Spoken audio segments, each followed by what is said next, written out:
December 21st, 2024. Well, it looks like as I'm recording this, we're wrapping up this whole crazy budget deal. And I have a few thoughts about the subject, which I'd like to kind of get into here.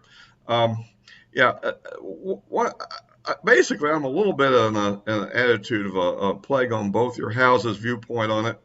On the one hand, I would say that the original bill that was presented by the House leadership to vote on was obviously incredibly flawed, and it was a good thing that that was killed, of course.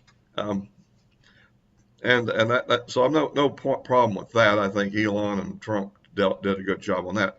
The question I have is, why did the House leadership come up with something like that, knowing that Trump was there and that he was going to jump on this? I mean, that shows incredibly bad judgment not to anticipate what a powerful player in the game was going to do, right? And the other side of this whole thing is why didn't Trump and company act proactively to keep an eye on what was going on in the House so we never got to that point? I mean, I don't think it's good for the party and the movement to have these incredible public rows all the time, which almost always end the same way anyhow. It'd be different if something really good could come out of it, if there'd be some actual cutting of wasteful spending, some great efficiency could come out of it. That would be all good. But that's not what usually ends up happening, right? I mean, what you generally end up having happen is what just happened on this one. Another continuing resolution and no real resolution of the real issues. Um, of course, then we have our group of people who I don't know if they're in the doghouse or the good house. These are the 37, or is it now 38, but whatever. I think one first vote was 37, there might have been one more. But the point is, people who are really the solid budget hawk conservatives in the House who don't like all the deficit spending and don't like all the omnibus bills, don't like all this sort of thing, and they end up voting against it. So that every Democrat votes for it except I guess one that abstained, and then all the rest of them ended up, in other words, all the no votes were Republican. I mean, what an embarrassing situation that is when it's a bill that was endorsed by Trump. I mean, come on, this is not a good way to run a railroad, so to speak.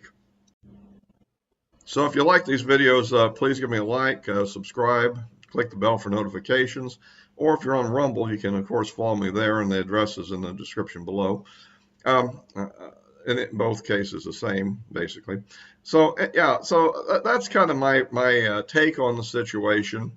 I don't know if any real harm is done, but we do have a problem coming up. Now everybody's mad and we want to get a new speaker on the Republican side, at least enough of the dissidents do. So we're going to go through another episode like we did at the beginning of the last Congress, where we had all this internal fighting back and forth. And remember, we're going to have a narrow majority here. Now I suspect that, okay, Gates has resigned, but I don't think Stefanik or Waltz have resigned yet. So we really will still have 219 to 215 during this period, because I presume they don't resign until Trump actually is sworn into office, I assume.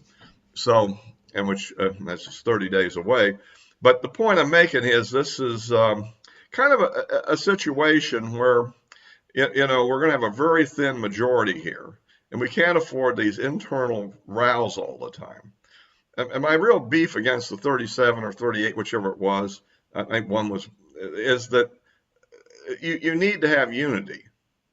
For one, and I also am upset with why they ended up trying to negotiate this deal with the Democrats to begin with. Obviously, it was to get it through the Senate, but at the same time, and in fact, maybe that's what you had to do, is run to the last minute to sort of force the Senate to go along as well, because the Senate is still controlled by Democrats. And of course, if we'd have come up with the same bill we ended up with now from the House, you would end up with the Senate blocking it then, and then we'd go back through an iteration that way. So that's one part of the whole gamesmanship.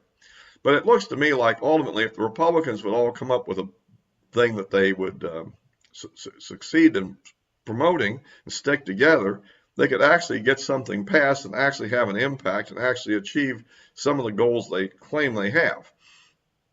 And of course, next year when we're trying to promote the Trump agenda, you can be pretty much assured that I don't think any Democrats are going to vote for that. And that means you're looking at a very narrow party line vote in any distance at all, because after those two people do resign, which they will by the time Trump's in office, I guess, or around that time, presumably. I kind of wish they'd change their mind on that, but that's going to mean we're going to be understaffed all the way until, well, we won't pick up anybody to April the 1st. Assuming we win the first Florida 1 district that Gates has vacated, that'll be the first replacement that would bring us up to 218 to 215. So you see where we are. We're a very narrow thing, and some people are arguing about, could we get a better speaker? Well, who is this better speaker? The last time we went for a better speaker, we got one that I would say is marginally worse. Sorry, Mike Johnson, but I think Kevin McCarthy was more effective leadership, actually. And you know, I think there's too much this Republican on Republican attacking, which is kind of futile. And when the real opposition, the Democrats, just listen to this crazy Hakeem Jeffries. I mean, this guy could end up actually running the House if we keep this up. I mean, and obviously what he wants is something totally different than what we want, obviously. So anyhow, that's just kind of my beef with all these dissidents. I think a lot of these conservatives in there, there's that shoot off their mouth, Massey and Chip Roy and people like that. I think they're all a bunch of grandstanders, honestly. I mean, they keep spouting how they'd like to have these great budget reforms, but do they ever get any? They're actually standing in the way of what little we could do. And the fact is, we have a big machine going on here anyhow that's kind of hard to deal with. I would submit myself that if we actually did a really massive series of cuts and really reformed everything, the problem is the public probably wouldn't be happy. There'd probably be a backlash. Because obviously a lot of people like the goodies they're getting. And right now, you know, they may not be taken seriously. Anything will get disrupted. But if they were disrupted, you'd probably have a whole other situation occurring. Now, Jeffries is full of nonsense and very deceptive when he comes out and says that Republicans are planning to cut Social Security and Medicare and all that. That's really not the case. But, you know, but nonetheless, there's a bunch of other programs out there that, probably should be cut, and even they have constituencies. So not that I'm for continuing, but I'm saying you have to move carefully and skillfully in doing this surgery, or you'll have a problem. Anyway, so that's kind of what I think about that whole issue. We'll see how it all plays out when the new Congress gets in there, and we'll see if the Republicans can get their act together. But I think we have too many iconoclasts that just want to make a statement rather than actually get something done. And I don't mean pass the same bloated budgets. I mean actually get some cuts, get some actual reforms. But, oh well, we'll see. On other issues, I guess I will address a few of those. Going back to the Middle East and Syria, I thought it interesting to describe. Apparently, I'm hearing now the U.S. is planning on removing the $10 million bounty on the head of the new Syrian leader. So I guess he's formally going to be considered to be a reformed jihadist. I mean, he used to kill American troops and behead fellow Muslims, but they were not considered worthy of the cause or something, but I guess now he's going to be a good guy, I guess. I'm still skeptical, and I still see the hand of Turkey moving insidiously to dominate more and more of what was Syria. And I think that's the thing that I still think that people aren't focused enough on, but oh well, I will make that comment. We'll see how that works out. And of course, I guess the latest in the Ukraine war is that the Ukrainian SBV, or what do they call it, their secret police force, had managed to pay for a range of assassination of a Russian general, and who was apparently, was the guy that was exposing the whole biolab scandal, but also maybe responsible for certain chemical weapon uses that I think we're talking about CS gas, actually, which is a tear gas, of course. Not a pleasant thing, but it's not really lethal generally. But, but anyhow, and so now the Russians have replied with a strike of their hypersonic Kinzhal missiles and so forth on key targets in Kyiv. So, and I think maybe their SBV headquarters.